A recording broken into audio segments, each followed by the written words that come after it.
Kapag mabaho ang hininga ng babae, lalayo ang lalaki. Babae, dapat mong malaman na kahit gaano ka pa kabango, kung mabaho naman ang hininga mo, kahit gaano ka pa kaganda, walang gustong lumapit sa'yo.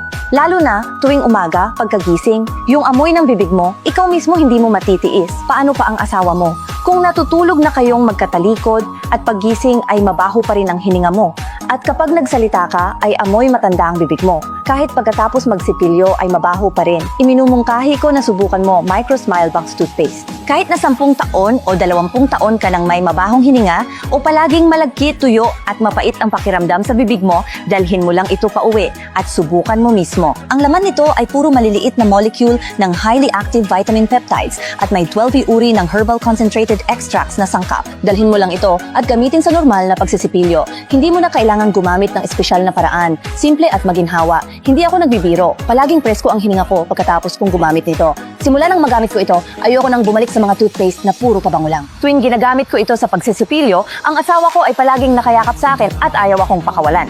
Kapag may 10,000 tao na dumaan sa tabi mo, siguradong may 10,000 tao na magtatanong kung anong pabango ang gamit mo. Itong Smile Box na ito ay hindi ordinaryong toothpaste, kundi isang toothpaste na may pabango. Ito ay nilikha mismo ng isang French perfumer at sobrang sikat ito sa France. Grabe, ang bango talaga. Yung amoy ng Freesia ay napakapuro at ang bango ay tumatagal ng matagal. Ang amoy nito ay kahawig ng pabango ng Joe Malone, parehong mayaman sa halimuyak ng Freesia. Akala ko noon ay isa lang itong gimmick pero sa totoo lang, napakaganda pala nitong gamitin. Ito ay espesyal ginawa para sa mga single na babae na may halimuyak ng grapefruit. Pagkatapos gamitin sa pagsesipilyo, parang kumagat ka ng matamis na mandarin orange. Sumabog ang katas sa bibig mo, tapos parang uminom ka ng mabangong floral tea. Ang halimuyak ng prutas at bulaklak ay nagsanib, kaya napakaganda talaga ng lasa sa bibig. Mula baga hanggang bibig, ramdam mo ang linis at matamis na aftertaste ng bulaklak at prutas na tumatagal. Basta bumuka ka ng bibig para magsalita, maaamoy mo ang malinis at matamis na halimuyak. Sa ganito kaliit na pagbabago, mas nagiging kumpiyansa ka sa sarili mo.